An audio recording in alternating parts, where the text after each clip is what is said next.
नमस्कार, आप देख रहे हैं बड़ी बहस। और बहस झारखंड के उस मुद्दे को लेकर है जिसे सांप्रदायिक बोल कहा जा रहा है। यूं ही नहीं कहा जा रहा।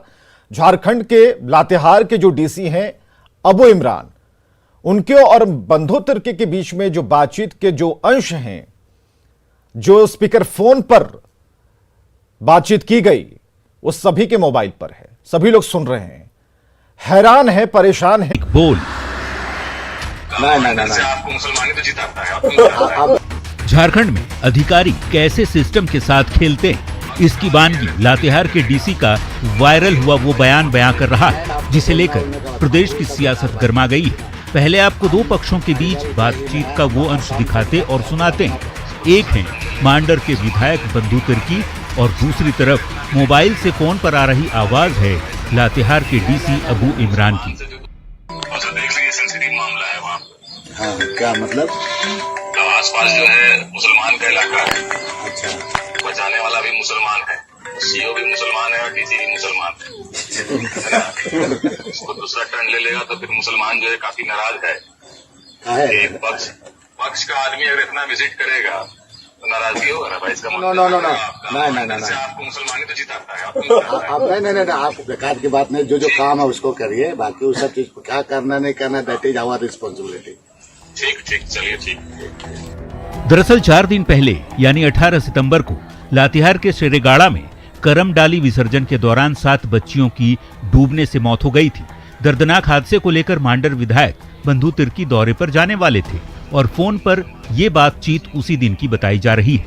इस ऑडियो क्लिप में साफ सुना जा सकता है कि कैसे मुसलमान शब्द का जिक्र खुद डीसी कर रहे हैं। अबू इमरान एक जनप्रतिनिधि से खुलकर कह रहे हैं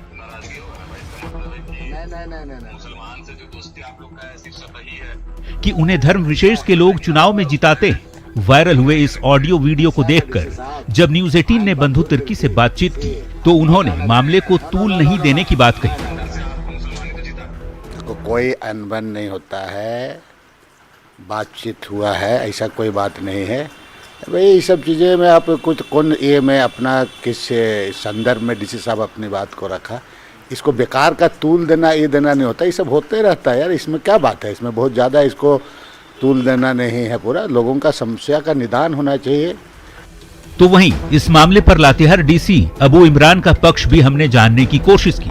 उन्हें ईमेल तक किया गया, लेकिन अभी तक उनका जवाब नहीं आया है। अबू इमरान का पक्ष जानने के लिए हमारे संवाददाता ने उन्हें कॉल तक किया, लेकिन जवाब देना भी मुनासिब नहीं समझा। यही नहीं, डीसी के व्हाट्सएप पर उस बातचीत का ऑडियो भी न्यूज 18 की ओर से भेजा गया, लेकिन अभी तक कोई जवाब नहीं मिला। ऐसे में एक जिले के प्रशासनिक महकमे को संभालने वाले डीसी पर कई सवाल खड़े हो रहे हैं। मसलन, क्या डीसी हादसे में भी हिंदू मुसलमान का रंग देखते हैं? नेता के दौरे पर डीसी को हिंदू मुसलमान क्यों दिख रहा है? प्रशासनिक पद पर बैठे डीसी की क्या यही जिम्मेदारी है? क्या धर्म विशेष की नाराजगी से नेताओं का दौरा तय होगा? सवाल कई हैं जिसका जवाब डीसी को देना ही पड़ेगा, क्योंकि मामला प्रशासन और सियासत से ज्यादा मुद्दे को सांप्रदायिक रंग देने की कोशिश से जुड़ा है। न्यूज 18 के लिए संजय भारती और रांची से संजय सिन्हा के साथ ब्यूरो रिपोर्ट। चलिए, ब्यूरो रिपोर्ट के साथ आपने सारी चीजें एक बार में देख ली। कम समय में ज्यादा बातें हमने आपको दिखा दी, लिखकर, पढ़कर, सुनाकर, बताकर और जताकर। यह हम बताना चाह रहे हैं कि आखिर डीसी साहब के ही बोल थे। डीसी साहब ने ऐसी बातें क्यों की? क्या डीसी इस तरह के होते हैं? और जो नए डीसी बनने वाले हैं, जो लोग तैयारियां कर रहे हैं, वो भी हतप्रभ हैं। आश्चर्य में है कि ये डीसी साहब, लातेहार के डीसी साहब अबू इमरान, जिन्हें हमने पढ़ाते देखा है, कई फुटेज हमने चलाई है कि वो जेपीएससी के स्टूडेंट्स को पढ़ाते हैं, अच्छा काम करते हैं, लेकिन जब फोन पर बात करते हैं, बतियाते हैं, तो इस तरह की जो लैंग्वेज है, भाषा है, उसका इस्तेमाल करते हैं। बात यही नहीं रुकी। पूर्व मुख्यमंत्री रघुवर दास ने राज्यपाल को चिट्ठी लिख दी। अब देखिए, उस चिट्ठी को भी हम दिखा रहे हैं। ये वो चिट्ठी है। रघुवर दास ने चिट्ठी में राज्यपाल को लिखा और उन्होंने कहा है कि डीसी दुहाई दे रहे हैं कि कांग्रेस के विधायक मुसलमानों की वोट पर जीत कर आए हैं। यानी मुसलमान अगर कांग्रेस को वोट नहीं करेंगे तो कांग्रेस पार्टी चुनाव नहीं जीत पाएगी। डीसी का यह बयान सिर्फ सरकारी और प्रशासनिक नियमों का उल्लंघन है, बल्कि यह दर्शाता है कि किस प्रकार से झारखंड की वर्तमान सरकार तुष्टीकरण की राजनीति और अल्पसंख्यकों में भेदभाव और आपसी मनमुटाव बढ़ाने के उद्देश्य से इस प्रकार के गंदे और संकीर्ण मानसिकता रखने वाले अधिकारियों की पदस्थापन लातेहार जैसे संवेदनशील जिले में की है। बातें कई लिखी हुई हैं, लेकिन सार हमने आपको बता दिया कि रघुवर दास ने यह चिट्ठी लिखी है। चलिए इसके बाद प्रतिक्रियाओं का दौर, क्या क्या रिएक्शन आए एक साथ देखिए। साफ है कि शायद इस सरकार में इसी तरह की बातें करने वाले को, तुष्टीकरण की राजनीति करने वाले, वो अफसर ही क्यों ना हो, उनको पुरस्कृत किया जाता है। तो हमने तो कल से ही डिमांड किया है कि इनके ऊपर कड़ी कार्रवाई हो।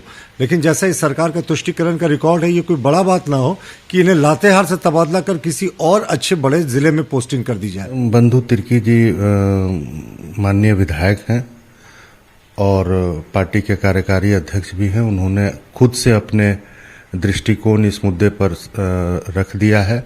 उन्होंने कहा है कि जो जनता से जुड़े सवाल हैं, जो मुद्दे हैं, उसको गंभीरता से लिया जाना चाहिए और कुछ बातों को जो है तूल नहीं देना चाहिए, ऐसा उन्होंने कहा है। बहुत दुखद घटना है और इसकी मुझे काफ़ी अफसोस है कि इस घटना का मैं अपनी ओर से बहुत दुख प्रकट करता हूँ। पूर्ण रूप से इसकी जानकारी नहीं है और जिस तरह से बात आप हमको जानकारी दे रहे हैं, हमको अगर सही रूप से जानकारी मिलती है तो इसका जवाब हम सटीक रूप से देते हैं। चलिए, जानकारी नहीं है मामला क्या है, हम आपको बता रहे हैं। लातेहार जिले में 7 आदिवासी बच्चियों की मौत हुई थी गड्ढे में डूबकर, एक ही परिवार की थी। सांत्वना देने के लिए कांग्रेस के जो नेता हैं बंधु तिर्की जाने वाले थे लातेहार जिले के शेरेगाड़ा के एक गांव में, जहां पर यह घटना घटी, लेकिन डीसी ने उन्हें रोकने की कोशिश की। जो बातचीत का अंश आपने कुछ देर पहले देखा, किस तरीके से डीसी ने समझाया, मुस्लिम बाहुल्य क्षेत्र बताकर बंधु तिर्की को वहां जाने से उन्होंने मना कर दिया कि मत जाइए। डीसी अबू इमरान ने की थी मुस्लिम इलाके बताकर रोकने की कोशिश। जो बातें बंधु तिर्की और अबू इमरान के बीच में हुई, बंधु तिर्की और डीसी के बीच फोन पर हुई बातचीत का जो ऑडियो है वो वायरल है, सभी के मोबाइल पर है।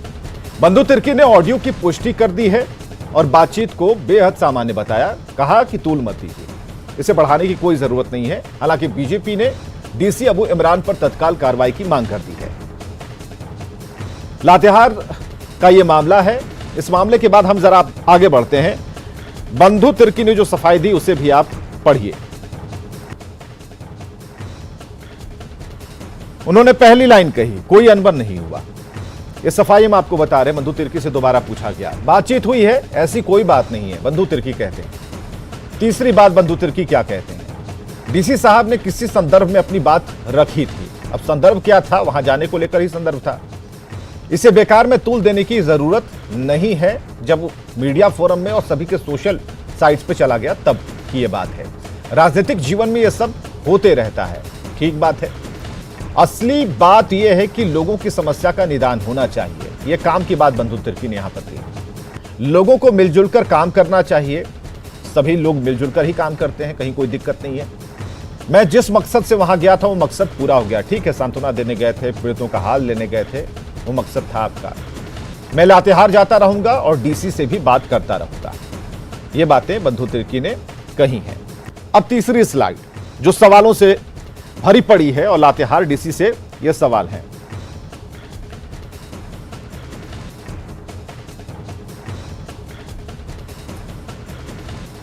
चलिए, हमारे साथ हमारे तीनों मेहमान आ चुके हैं। प्रत्युष यादव प्रवक्ता बीजेपी से, राकेश सिन्हा जी प्रवक्ता कांग्रेस से, वैद्यनाथ मिश्र जी हैं वरिष्ठ पत्रकार। तीनों का एक साथ बहुत बहुत स्वागत है। सबसे पहले राकेश सिन्हा जी आप ही के पास चलेंगे, उसके बाद जरा आते हैं प्रत्युष यादव जी के पास।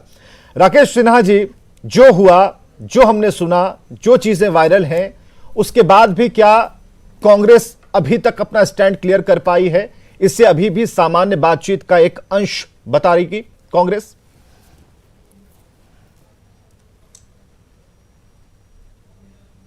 नहीं, देखिए, बिल्कुल एक जनप्रतिनिधि के पास कई प्रकार की समस्याएं आती हैं और उन समस्याओं का निदान करना उस जनप्रतिनिधि का दायित्व भी होता है।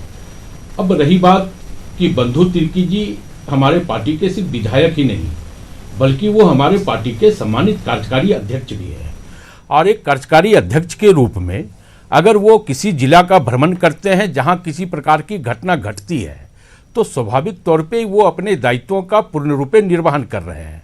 लेकिन मैं ये जरूर कहना चाहूँगा कि इस राज्य के किसी भी ब्यूरोक्रेट्स को अगर वो कुछ बोलते हैं तो उसके पहले उनको अपने शब्दों पे थोड़ा ध्यान देना चाहिए, ताकि आला अधिकारी अगर इस राज्य के हैं वो और उनके शब्द इस राज्य की जनता को या राजनीतिक दलों को भी प्रभावित करने का काम करती है, तो कहीं ना कहीं मुझे लगता है कि राज्य के ब्यूरोक्रेट्स को, ब्यूरोक्रेसी को थोड़ा इस पे अंकुश रखना चाहिए अपने शब्दों पे या अपने कहे हुए बातों पर। और रही बात तो देखिए, सबसे बड़ी बात यह है कि कोई भी हो, अगर वो किसी परिस्थिति और किसी स्थिति की बात अलग है, लेकिन मैं भी इस बात को कहना चाहता हूँ कि ये मामला इतना तुल देने के लायक नहीं है जितना तुल 2-3 दिनों से वीडियो वायरल होने के बाद से ये मामले को दिया जा रहा है। देने लायक नहीं है, खास करके मैं राकेश सिन्हा जी, क्यों तूल देने लायक नहीं है? आप एक आईएएस अधिकारी से क्या अपेक्षा रखते हैं? एक आईएएस अधिकारी धर्म और जाति के आधार पर भेदभाव कैसे कर सकता है? पहली गलती तो यह है कि अगर कोई डीसी से बात कर रहा है तो स्पीकर पर फोन रखने का पहली गलती तो बंधु तिर्की जी ने कर दी। अगर ये व्यक्तिगत बातें हैं और सार्वजनिक जीवन में ये बातें नहीं आनी चाहिए, मैं इस बात कर लेते कान से लगाकर। नहीं, मैं इस बात को फिर कह रहा हूं कि जनप्रतिनिधि के पास उनके क्षेत्र की समस्या को लेकर के लोग जाते हैं, राज्य के कई अन्य क्षेत्रों की समस्या को लेकर के लोग जाते हैं। यह विश्वास होता है एक जनप्रतिनिधि के समक्ष अगर अपनी समस्याओं को हम रखते हैं तो जनता के मन में एक ये विश्वास होता है कि जनप्रतिनिधि हमारा समस्या को सुने हैं और गंभीरतापूर्वक डीसी साहब का भरोसा तो तोड़ दिया ना बंधु तिर्की जी ने, वो टेलीफोन किए हैं। तो ये एक विश्वास का भरोसा तो तोड़ दिया ना बंधु तिर्की जी ने। विश्वास और भरोसे की बात। आप देखिए आसपास जो लोग बैठे हुए हंस रहे हैं, हमें भरोसा नहीं हुआ। पहली बार मैंने जब इसे सुना तो मुझे नहीं लगा कि डीसी साहब ऐसे बात कर रहे हैं। 2010 में मैंने कहा, इसलिए मैंने कहा कि राज्य के जो आला अधिकारी हैं कम से कम उनको अपने शब्दों के चयन पर उनको गंभीर होना होगा, उनको संजीदगी बरतनी होगी, क्योंकि राज्य के आला अधिकारी हो या राज्य के कोई जनप्रतिनिधि हो, अगर वो किसी तरह का बात करता है तो उससे स्वाभाविक तौर पे राज्य की जनता उससे प्रभावित होती है। आपको नहीं लगता कि एक्शन होना चाहिए? कह रहा हूं कि राकेश सिन्हा जी, आपको नहीं लगता कि इस पर एक्शन होना चाहिए? हेलो, नहीं देखिए, बिल्कुल ये मामला मुख्यमंत्री के मुख्य सचिव के संज्ञान में है और स्वाभाविक तौर पे इस मामले पर मुख्य सचिव है, मुख्यमंत्री है, इस पर निर्णय लेंगे। लेकिन वहां से तो कुछ बातचीत नहीं हो रही है। अब झारखंड मुक्ति मोर्चा के लोगों को हमने बुलाया था कि इस डिबेट में आइए, एक तो स्टैंड क्लियर होना चाहिए ना कि झारखंड मुक्ति मोर्चा क्या चाहती है, सरकार क्या चाहती है, और सोचिए कि ये बात कब की बातचीत है। जहां तक बात है, हेलो, हाँ जी, सुन रहा हूं, आपकी बात सुन रहा हूं। मैं इस बात को कह रहा हूं कि स्वाभाविक तौर पे यह मामला संज्ञान में है, आप धैर्य रखें। अब हमारा नहीं है कि कोई भी मामला आ गया तो उस पे जो है डिबेट में ही उस अवसर पर कार्रवाई कर दें, ये संभव नहीं है। अगर आप स्क्रीन पर मुझे देख पा रहे हैं तो आप समझिए बिल्कुल धैर्य से मैं सुन रहा हूं और धैर्य का बिल्कुल परिचायक के तौर पर यहां पर आपके सामने नजर आ रहा हूं। मेरा बस अब इतना कहना है, जब इतनी सी बात आपको समझ, कांग्रेस के प्रवक्ता के तौर पर आप इसे एक मामला बता रहे हैं कि नहीं ये नहीं होना चाहिए, शब्दों पर कंट्रोल रखना चाहिए, तो बंधु तिर्की को बात क्यों नहीं समझ में आ रही है? वो क्यों कह रहे हैं कि राजनीतिक जीवन में सब कुछ होता रहता है? नहीं देखिए, मैं इस बात को फिर कह रहा हूं कि एक जनप्रतिनिधि के रूप में बहुत सारे दायित्वों का निर्वहन करना पड़ता है और उस दायित्व के निर्वहन में कहीं ना कहीं कई बार उन जनप्रतिनिधि के ऊपर भी किसी प्रकार का कोई भी जनप्रतिनिधि हो, किसी भी राजनीतिक दल का जनप्रतिनिधि हो, उनको कहीं ना कहीं जनता के बीच उनको जाना पड़ता है। तो स्वाभाविक तौर पे मैं ये कहता हूं कि जो जनप्रतिनिधि हैं या जो राज्य के आला अधिकारी हैं, थोड़ी संजीदगी तो उनको बरतनी ही चाहिए। चलिए फिर से आपके पास आएंगे, जरा हम चलते हैं बीजेपी के पास चलते हैं। प्रत्युष यादव जी हमारे साथ हैं। प्रत्युष यादव जी, चिट्ठी तो हमने पढ़ा दी, अक्षरशः पढ़ा दी, उसके मायने समझा दिया। रघुवर दास जी ने लिखा है, बीजेपी एक डिमांड जरूर कर रही है कि देखिए कुछ ऐसा हो जिससे कि बाकियों को भी सबक मिल जाए कम से कम। देखिए विवेक जी, ये डिप्टी कमिश्नर लातेहार के जो बोल निकले हैं ये अनायास नहीं निकले हैं। पिछले 20 महीने में जिस तरीके से हेमंत सोरेन सरकार ने धर्म और भाषाई आधार पर ध्रुवीकरण किया हो, वो हिंदू फल दुकान लिखने पर मुकदमा कर जेल भेजने की बात हो, या श्री राम जन्मभूमि शिलान्यास के समय जिसने मिठाइयाँ बांटी थी उसको नौकरी से सस्पेंड करने की बात हो, या भोजपुरी भाषा को बलात्कार से जोड़ना और भोजपुरी और मगही बोलने वाले को डोमिनेटिंग कहना, ये पूरा जो ध्रुवीकरण का दौर चला ये अब ब्यूरोक्रेसी पर भी रिफ्लेक्ट कर रहा है। और देखिए डिप्टी कमिश्नर ने कैसी बातें की, वो उन्होंने एक जनप्रतिनिधि को सबसे पहले उस क्षेत्र में जो प्रभावित क्षेत्र में है उसमें जाने से रोकने की कोशिश की। ये आप जनप्रतिनिधि का अपमान करें, ये सिर्फ बंधु तिर्की से जुड़ा मामला नहीं है। बंधु तिर्की कह दे इस मामले को तुल नहीं दे तो इससे ये मामला खत्म नहीं होता, क्योंकि किसी भी अफसर को, किसी भी जनप्रतिनिधि को जब तक वहां विधि व्यवस्था की समस्या नहीं है वहां जाने से रोकने का अधिकार नहीं। और उन्होंने कांग्रेस पार्टी को आईना दिखाया। एक डिप्टी कमिश्नर कांग्रेस पार्टी के विधायक को, कार्यकारी अध्यक्ष को कह रहा है कि आप सतही तौर पर मुसलमानों के हिमायती बनते हैं, जबकि रियलिटी में ऐसा नहीं है, और कह रहे हैं कि आप मुसलमानों के वोट से ही जीतते हैं। ये कैसी राजनीति साहब। और मेरे पास देखिए all India services conduct rule 1968 है जो आईएएस ऑफिसर्स के कंडक्ट के बारे में बोलता है। इसके 3rd पॉइंट का फर्स्ट में लिखा हुआ है कि he should have high ethical standards, integrity and honesty, और दूसरा लिखा है पॉलिटिकल न्यूट्रलिटी, और तीसरा लिखा है उन्हें सुपरमेसी ऑफ द कॉन्स्टिट्यूशन को अपहोल्ड करना चाहिए। और हमारे संविधान के प्रियम्बल में लिखा है कि हम सेकुलर नेशन है। उसके बावजूद डिप्टी कमिश्नर साहब 3 बार मुसलमान शब्द का प्रयोग करते हैं। ये क्या विक्टिम कार्ड खेल रहे हैं? मुसलमान सर्कल अफसर, खुद मुसलमान डीसी, खुद मुसलमान वहां के रहने वाले, आप जाए नहीं, सतही तौर पर आपकी पार्टी मुसलमानों क्या हमदर्द बनती है?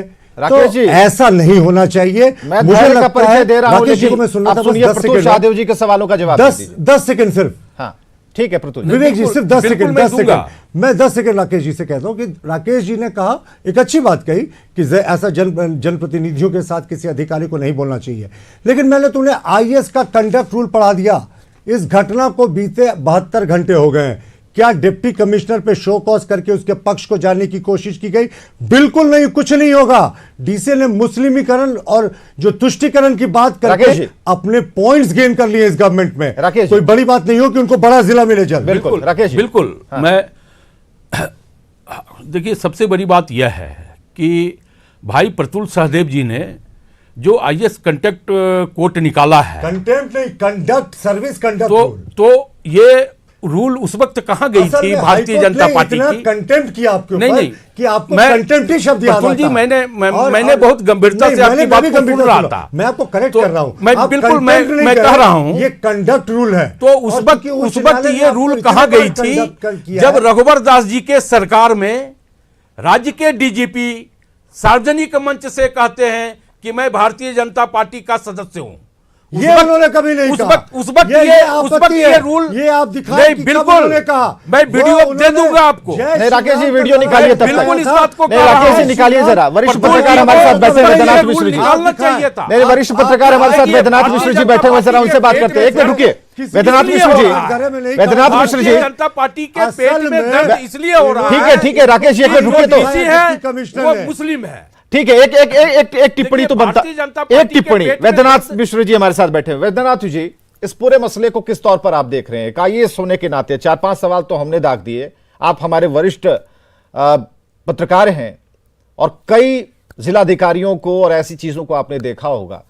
जो ये बोल निकले हैं, उस बोल के मायने क्या हैं?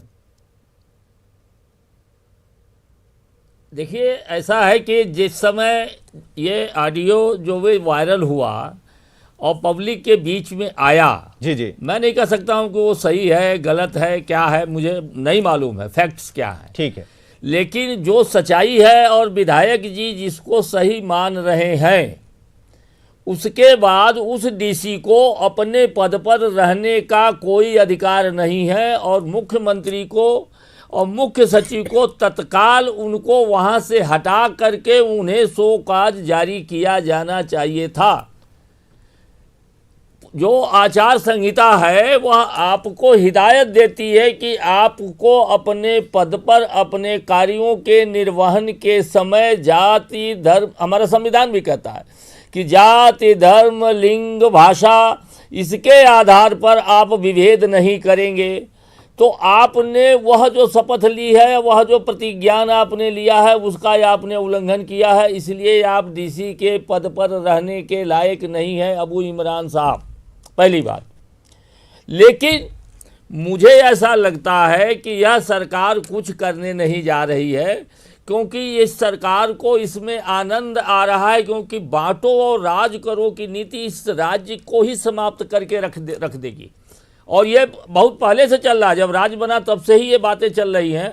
तो अधिकारियों का राजनीतिकरण, और ये पुरानी परंपरा है, ऐसा नहीं है कि कोई नई परंपरा है, लेकिन कोई भी अधिकारी इतना माने डेयर डेविल हो जाए, वो इरादतन शरारतन यह बात कहने लगे। हाँ, ये बिल्कुल ये साफ इसमें झलकता है। एक अलग समय की काफी कमी है, समय की कमी है, इसलिए हम वैद्यनाथ मिश्र जी को अच्छे तरीके से नहीं सुन पाए। लेकिन हमें लगता था कि ये जो कह सकते हैं कि जो बातचीत चल रही है, चर्चा चल रही है या फिर डिबेट चल रहा है, इसे और लंबा होना चाहिए था। फिलहाल आप लोग जो हमारे साथ आए इसके लिए बहुत बहुत शुक्रिया।